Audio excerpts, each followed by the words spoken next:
Este podcast es posible gracias a nuestros patrocinadores K-School, Flat 101, SideSpect y Visual Website Optimizer. Gracias por su apoyo a la comunidad CRO y CXO.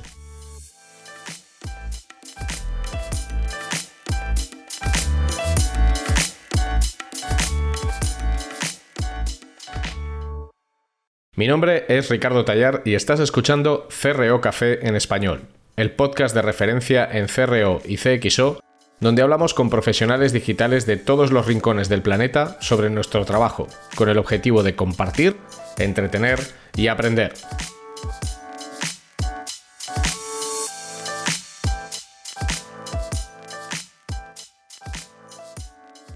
Bienvenidos a este episodio bonus, en el que vamos a hablar de cómo funcionan las herramientas de testing y de personalización que empleamos habitualmente dentro del marco de un proyecto de mejora de conversión.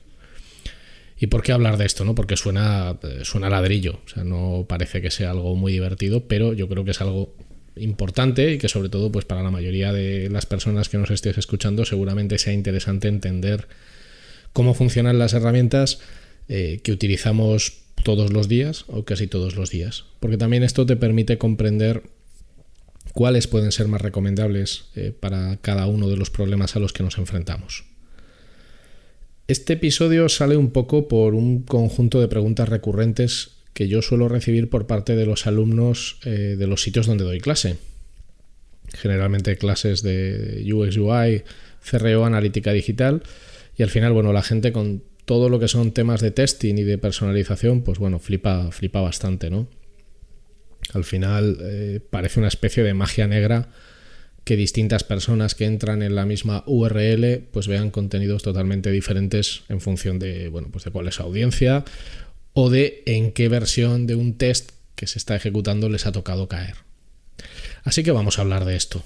Vamos a hablar de cómo funcionan las herramientas de testing y de personalización para que todos lo entendamos, lo tengamos claro y así sepamos escoger con mucho más criterio cuál es la herramienta que nos interesa. Así que ha llegado el momento de ponernos en materia. Coge tu té favorito, tu marca de café predilecta, la taza de Naruto o la taza de Dragon Ball o la taza de Godzilla o la taza con forma de calavera en la que suelas beber habitualmente, o ponte un Disaronno o un Jack Daniels o un Baileys o lo que quieras y vamos a por ello, ¿vale? De inicio, yo creo que lo fundamental es que distingamos claramente entre testing y personalización. Es verdad que la mayor parte de las herramientas de testing han evolucionado a ser herramientas de personalización, pero son dos cosas diferentes. En el testing siempre existe un grupo de control. Esta es la gracia de un test. Al final, ¿qué es un test? Pues un test es someter a diferentes grupos de personas homogéneos entre sí a una experiencia similar, pero con una pantalla o con un flujo de navegación o con elementos que varían entre las diferentes versiones, de manera que podemos comprobar frente a una métrica que estamos utilizando para medir ese test cuál de todas esas versiones funciona mejor. ¿Vale? Explicado de una manera muy sencilla sería esto. El grupo de control siempre es un conjunto de usuarios que va a ver la versión original de la URL, de la pantalla o del proceso que esté siendo objeto del test.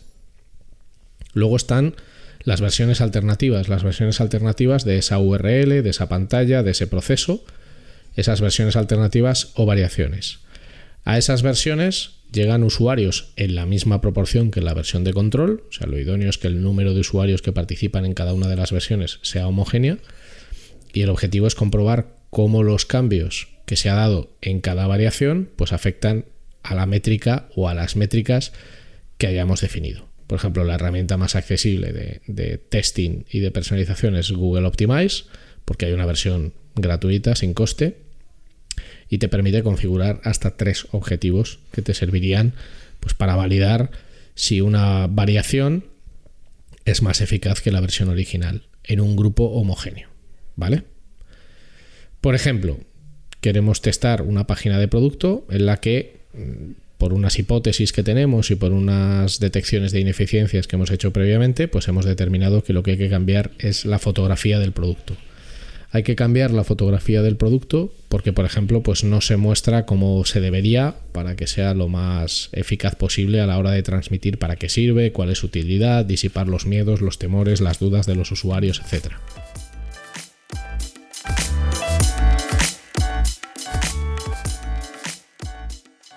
Ahora toca un anuncio. Seguramente preferiría seguir escuchando el podcast, pero necesitamos a nuestros patrocinadores y los queremos un montón.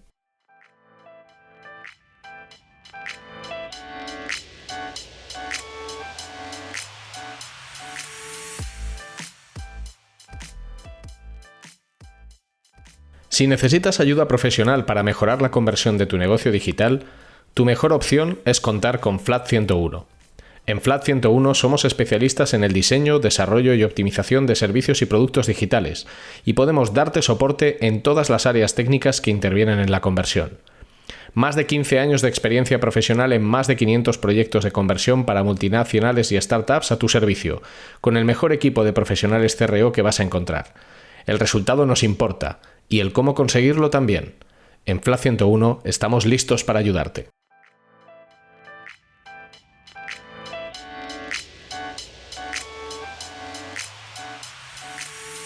Tenemos esa imagen de producto que queremos cambiar y tenemos una URL original en la que hay una imagen, la que sea, que hemos elegido como original. Y ahora vamos a probar dos variaciones. Una imagen con el producto siendo utilizado. Supongamos que en la imagen original, en la versión original, es un producto en el que simplemente estamos haciendo una fotografía de exposición. El producto está en una mesa o está en una estantería, está siendo expuesto. En la segunda imagen, que sería la variación B, lo que vamos a utilizar es una imagen del producto siendo utilizado por una persona, pues la típica imagen de estudio, y en la tercera variación va a ser el producto siendo utilizado por una persona, pero en un contexto real de uso. Pensad, por ejemplo, en una bicicleta. En el caso original sería una foto de la bicicleta como si fuera una modelo. En la variación B sería una persona con la bicicleta, pero como si se le estuviera haciendo una foto de estudio. Y en la tercera versión sería una persona con la bicicleta, pero yendo por una carretera o yendo por un camino, ¿vale? La versión de control, el grupo de control, sería el original, el primero. En un test, al final, el objetivo es que entren usuarios de características similares en una proporción idéntica a cada una de esas versiones. Por defecto. Todo esto se puede modificar, por supuesto, a la hora de configurar un test. Por ejemplo, pues a la versión original, en este caso que tenemos tres variaciones, pues en la original entraría en el 33,3% de los usuarios y lo mismo con cada una de las versiones alternativas. El 33,3% en la segunda y el 33,3% en la tercera.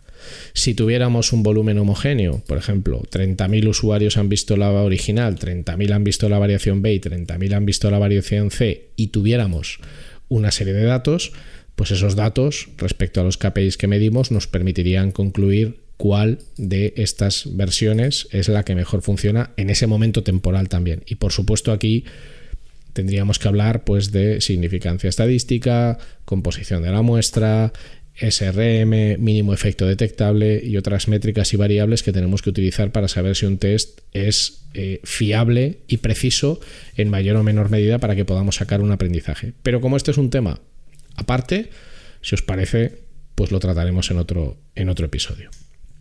En función del rendimiento de cada versión de cara a esas métricas, pues tendremos una conclusión de cuál ha funcionado mejor. Grosso modo, esta es la forma de funcionar de un test. Dentro de un test tenemos un test A/B, tenemos un test multivariante, tenemos un test que podemos ejecutar con un algoritmo multi-R bandit, hay muchos tipos de test. Y que las distribuciones de tráfico pues tampoco tienen por qué ser homogéneas. Pero en líneas generales así es como funciona un test. ¿Qué sucede en la personalización? Bueno, pues la personalización difiere de un test en que no hay un grupo de control. No hay versiones o no hay variaciones de una URL, de una pantalla o de un proceso. Lo que hacemos es indicar en la herramienta que estemos utilizando que una audiencia, un conjunto de usuarios que está definido por una serie de variables, cuando entre en una determinada URL, pantalla o proceso, verá unos elementos o no en función de si pertenece o no a esas audiencias definidas. Por ejemplo, mismo ejemplo de antes, ¿vale? Tenemos la URL original en la que vemos esa fotografía de la bicicleta como si fuera una foto de estudio. Y lo que hacemos, por ejemplo, es hacer una personalización. No un test, sino una personalización. Y en esa personalización lo que vamos a modificar son los copies, los mensajes, los textos que hay para explicarle pues, a un potencial cliente las características de la bicicleta, por qué te interesa comprarla, etcétera, etcétera, etcétera. La versión original es la que es por defecto, y lo que hacemos es, por ejemplo, una personalización para que los usuarios que procedan de Google Ads, que los recogemos a través de una variable que podemos leer en la URL, vean, por ejemplo, un texto o unos copies más agresivos, más comerciales, haciendo más hincapié en la oportunidad que supone la compra de la bicicleta porque nos quedan pocas en stock, insistiendo en que el precio es inmejorable, que es la mejor del mercado. Por contra la misma URL, podemos hacer que los usuarios que proceden de una campaña de email y que por lo tanto son usuarios nuestros, son usuarios que ya tenemos, vean unos textos mucho más enfocados, por ejemplo, a reforzar la confianza en la marca. Porque además tú sabes que quien está entrando a través de un email, porque lo puedes coger vía un UTM, por ejemplo, o vía alguna característica, sabes que es un cliente tuyo. Evidentemente es alguien o que se ha suscrito a la newsletter o que tiene sus datos porque ha comprado recientemente. Y en ese caso, el copy puede ser totalmente distinto. Los textos pueden ser diferentes. Puedes enfocarte mucho más a, bueno, tú ya nos conoces, ya sabes cómo funcionamos y por estas razones, pues bueno, no deberías de tener ninguna duda a la hora de comprarnos esta bicicleta. Pero lo que sucede con las personalizaciones es que en realidad tú lo que estás proporcionando son instrucciones de cómo debe presentarse un contenido, una funcionalidad o una pantalla en función del segmento al que pertenezca el usuario. Y ese segmento se detecta de muchas maneras. Vía variables que recogemos de la URL, vía cookies de primera parte, vía incluso segmentos avanzados de Google Analytics si utilizas Google Optimize o Google Optimize 360 en este caso. En realidad, con una personalización no estás contrastando frente al mismo público si una versión funciona mejor que otra frente al mismo público. Lo que estás haciendo es a cada tipología de público que tú identificas enseñarle una versión diferente. Pero esa es la que ve ese público y no se le compara con ninguna otra, ¿vale? Creo que es importante que tengamos esto claro. En ocasiones lo que se quiere contratar son herramientas para testar, y en otras ocasiones son herramientas para personalizar. Es verdad que la inmensa mayoría de las herramientas de testing también hacen personalización, pero ni todas lo hacen, ni todas son buenas haciendo más testing o personalización. Dependerá de la herramienta. Si tenemos esto claro y volvemos a las herramientas de testing, lo que ahora hay que aclarar es que hay dos tipos de herramientas. Las herramientas client-side y server-side. Client-side, bueno, la traducción literal es escrito client-side, es lado cliente, del lado cliente, y server-side serían del lado del servidor, ¿vale? Las herramientas client-side al final lo que hacen es ejecutar los cambios en el navegador vía JavaScript. Al final lo que estamos haciendo es insertar un JavaScript en todas las URLs que deben de ser objeto del test, y vía ese JavaScript se sirven los cambios que nosotros hemos definido en el test, como por ejemplo, volviendo al caso anterior, el cambiar esa imagen o esa fotografía de la bicicleta. Los cambios suceden en el navegador de cada usuario. Por lo tanto, mismo usuario, misma persona física, distintos navegadores, pues distintas probabilidades de que caigas o no en diferentes versiones de un test, ¿vale? Son cambios que se sirven en el navegador del usuario. Es un sistema idóneo para cambios ligeros en los que no hay que tocar funcionalidades o en los que no hay una gran carga tecnológica en los cambios que queremos hacer. Y es una buena opción si lo que queremos es introducir modificaciones en el layout, en el diseño o en la composición que ya está hecha. No hay una gran carga de dependencia de departamentos técnicos, por ejemplo. ¿Qué es lo negativo? Bueno, sobre todo el efecto flickering, que es un efecto que se genera cuando el navegador, dependiendo de cómo se carguen esos JavaScript, de forma síncrona o de forma asíncrona, es un efecto que se produce cuando el navegador genera como un parpadeo, en el que el usuario ve la versión original durante unos segundos hasta que se carga la versión alternativa. Esto, pues bueno, puede generar desconfianza o puede generar incluso determinado tipo de problemas si se superponen divs o bueno, si se superponen elementos.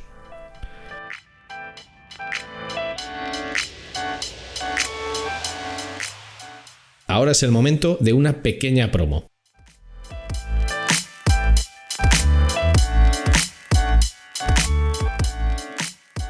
SideSpect te ofrece una solución única a nivel mundial en el campo del testing A/B, la personalización y la recomendación para tus usuarios. SideSpect funciona de forma server-side, sin necesidad de scripts de ningún tipo, lo que garantiza un rendimiento óptimo. La solución de SideSpect elimina retrasos y la posibilidad de cualquier efecto flickering. Y esta aproximación también garantiza que la actual y las futuras reglas de seguridad de cualquier navegador como ITP y ETP no impactarán en tus experimentos. Para más información, visita sidespect.com.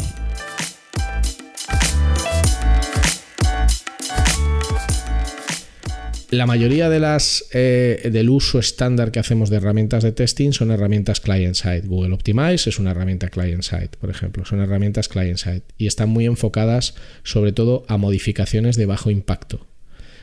Cambios en un texto, cambios en un CTA, cambios en un botón, cambios en ZA, no hay ningún problema. Herramientas client-side. Las herramientas server-side, ¿qué hacen? Bueno, pues que los cambios no se produzcan en el navegador del usuario, sino que se produzcan a nivel de servidor. El servidor recibe una petición de un usuario de que se imprima una URL en su navegador, como puede ser, una vez más, el ejemplo este de la bicicleta. Y las herramientas que funcionan con server-side lo que hacen es servir el contenido que corresponda en función del segmento de usuario que sea, en función del segmento de usuario en el que se determine que debe de ver una cosa o que debe ver otra. Son herramientas de testing diferentes, con mucha mayor carga técnica. Aquí sí que hay una dependencia grande de los departamentos de IT, de los departamentos de tecnología, pero también son herramientas mucho más robustas, mucho más potentes a la hora de posibilidades de testar elementos o funcionalidades que no están presentes en el diseño original y sobre todo quizás sea la fórmula más recomendada si trabajas con tecnologías SPA, Single Page Applications o con determinados tipos de JavaScript, ¿vale? En el caso de las herramientas client-side, también es muy habitual que se utilicen, voy a decirlo como lo decimos realmente, que es para saltarte al departamento de IT, ¿vale? O para saltarte al departamento de tecnología. Gracias a un script muy sencillo de implementar, pues una persona que quiera hacer test tiene control sobre la interface y puede hacer ahí un montón de modificaciones. Cuando ya quieres hacer cambios de más calado o a un nivel en el que haya más robustez o que sean mucho más fiables o modificar funcionalidades, pues ya tienes que trabajar con tus amigos los programadores y con la gente de IT, que yo no tengo ningún problema con ellos y me llevo fantásticamente bien, pero es cierto que en algunas organizaciones, sobre todo por la gestión de las peticiones, tickets, giras y todas estas cosas, pues es francamente complejo. Y en esos casos pues puede ser más recomendable utilizar una herramienta server-side. Dentro de las herramientas client-side, las que se ejecutan en el navegador de cada usuario, tenemos las que cargan el JavaScript de forma síncrona y de forma asíncrona.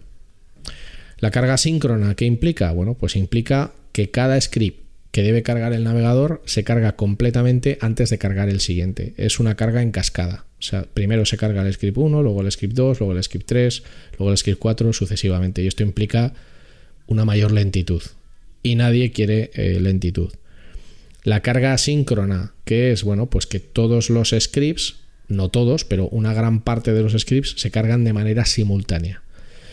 Esto es lo que hace que se genere con bastante frecuencia el efecto flickering. Como la aplicación de testing se está ejecutando, su script se está ejecutando y en paralelo se están cargando otros scripts, se produce este efecto como de parpadeo que hace que puedas ver la versión original de una landing y 1, 2, 3 o 4 segundos después veas la versión alternativa. Hay scripts para mitigarlo y hay formas de combatirlo, pero es verdad que el efecto flickering hace que muchas personas desconfíen del contenido que están viendo porque, claro, es raro que tú entres a ver un producto y parpadee y haya un cambio relevante, ¿vale? En general, lo más habitual en las herramientas client-side es que se prefiera la carga asíncrona. Es lo más habitual, ¿vale? Y de momento lo vamos a dejar aquí. Creo que queda claro, en primer lugar, la diferencia entre herramientas enfocadas en testing y herramientas enfocadas en personalización, que entendamos bien qué es cada uno de estos dos conceptos. En segundo lugar, que entendamos qué es y qué hace una herramienta client-side y qué es y qué hace una herramienta server-side. Y en tercer lugar, dentro de las client-side, qué es la carga síncrona y la carga asíncrona. Es especialmente importante entender todo esto porque a la hora de elegir una herramienta es importante saber cuáles son sus capacidades, cuál es la más adecuada en función de cuál sea nuestro stack tecnológico. Porque luego viene la pregunta del millón. Y la pregunta del millón es, ¿cuál es la mejor herramienta? Bueno, pues es que esta pregunta no tiene respuesta. No es que no quiera responderla, es que no tiene respuesta porque depende de muchas variables. Depende del presupuesto que tenga una organización para contratar una herramienta. Depende del tipo de cosas que se quieran testar. Depende del tipo de autonomía que le quieras dar a las personas que lideran el testing en esa organización. Depende del stack tecnológico de esa organización. Por ejemplo, si tú quieres hacer, porque ya tienes experiencia, quieres hacer testing de muchísimo calado, muy complejo, modificando funcionalidades y además de una manera muy robusta, muy fiable, minimizando las posibilidades de un ataque, de un cross-scripting o de algún tipo de ataque vía URL, pues lo mejor es un server-side. Si por el contrario lo que tú quieres es iniciar a tu organización en el testing y que las unidades de negocio puedan modificar los textos, modificar los CTAs, jugar con las imágenes de producto, modificar elementos que visualmente son fáciles de representar en una interface, pues lo que te interesa es una herramienta client-side. Pero de verdad, no hay herramientas buenas ni hay herramientas malas. Hay herramientas más o menos adecuadas en función de las necesidades que tengamos. Y esa es la foto en la que deberíamos fijarnos. Hoy la intención era explicar estos tres conceptos en lo relativo a las herramientas de testing y la personalización, qué es testing y qué es personalización, qué es una herramienta client-side y una herramienta server-side y cuáles son sus principales diferencias y virtudes, y carga síncrona y carga asíncrona. Y espero haberos ayudado a entender estos tres conceptos y que ahora sepáis un poquito más sobre cómo funcionan estas herramientas tan fundamentales en nuestro día a día. Por favor, si queréis que trate cualquier otro tema con plastilina, con croquis o de una manera más compleja, mi mail es ricardo@flat101.es y en redes me podéis encontrar en rtallar, tanto en Instagram como en Twitter como rtallar, y en LinkedIn con mi nombre. Yo encantado de recibir cualquier sugerencia y espero que este episodio os haya sido útil y si ya de paso os ha entretenido un poco, pues mejor que mejor. Muchas gracias por vuestra atención. Nos vemos en el siguiente.